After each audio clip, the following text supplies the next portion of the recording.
লোকেশ কানাগরাজ পরিচালিত আসন্ন সিনেমা কুলি নিয়ে বর্তমানে গোটা ভারতীয় সিনেমাপ্রেমী মহল উত্তেজনায় মুখর। বলিউড, ডালিউড আর দক্ষিণের অভিনয় শিল্পীদের নিয়ে নির্মিত এই অ্যাকশন থ্রিলার শুধু কাহিনীর জন্য নয়, বাজেট এবং পারিশ্রমিকের দিক থেকেও ভারতীয় সিনেমা ইতিহাসের নতুন দিগন্ত সৃষ্টি করতে যাচ্ছে। ভারতীয় একাধিক গণমাধ্যমের প্রতিবেদন অনুযায়ী কুলির মোট নির্মাণ খরচ প্রায় 350 কোটি রুপি।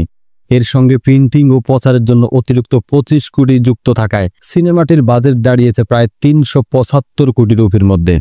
রজনীকান্ত এই ছবির জন্য 150 কোটি পারিশ্রমিক নিয়েছেন বলে জানা গেছে। ছবির পরিচালক লোকেশ কানাগরাজের পারিশ্রমিক 50 কোটি রুপির কাছাকাছি। সবচেয়ে চমকপ্রদ খবর হলো কুলি ছবির মাত্র 15 মিনিটের ক্যামিও অংশের জন্য আমির খান পেয়েছেন 25 কোটি রুপি।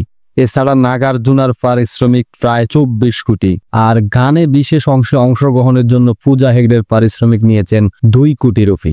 অন্য অভিনেতা শ্রুতি হাসান, সত্যরাজ ও উপেন্দর পারিশ্রমিক সঠিক তথ্য পাওয়া যায়নি, তবে অনুমান করা হচ্ছে তারা যথেষ্ট বড় অঙ্ক পেয়েছেন। কুলি মুক্তির পরে অনলাইনের মাধ্যমে প্রদর্শনের স্বত্ব কিনেছে অ্যামাজন প্রাইম। এই চুক্তির মূল্য প্রায় 120 কোটি, যা দক্ষিণী চলচ্চিত্র শিল্পে অন্যতম বড় চুক্তি হিসেবে বিবেচিত হচ্ছে।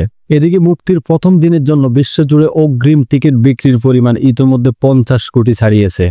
এর মধ্যে ভারতের অভ্যন্তরীণ বাজার থেকে এসেছে 14 কোটি, যেখানে তামিল ভাষা সংস্করণে বিক্রি হয়েছে প্রায় 10 কোটি টাকার টিকিট। যুক্তরাষ্ট্র প্রিমিয়ার প্রদর্শনী থেকে আয় করেছে 2.5 কোটি, আর সেখানকার মোট অগ্রিম বিক্রি দাঁড়িয়েছে প্রায় 8.7 কোটি। কেবল যুক্তরাষ্ট্রেই প্রায় 4.8 কোটি টাকার টিকিট বিক্রি হয়ে গেছে, যা পূর্ববর্তী রেকর্ড ভাঙার পথে। কুলি সিনেমাটির প্রযোজনা প্রতিষ্ঠান হলো হেভি সিনেমাস ও আর্টস প্রোডাকশনস। ছবির গল্প ও সংলাপ নিজেরাই রচনা করেছেন পরিচালক লোকেশ কানাগরাজ। এই সিনেমাটির রজনীকান্তের অভিনয় জীবনের 50 বছর পূর্তির স্মরণে তৈরি হয়েছে। এতে তিনি একজন সাধারণ কুলি বা শ্রমিকের চরিত্রে অভিনয় করেছেন। আগামী 14 আগস্ট সিনেমাটি মুক্তি পাবে।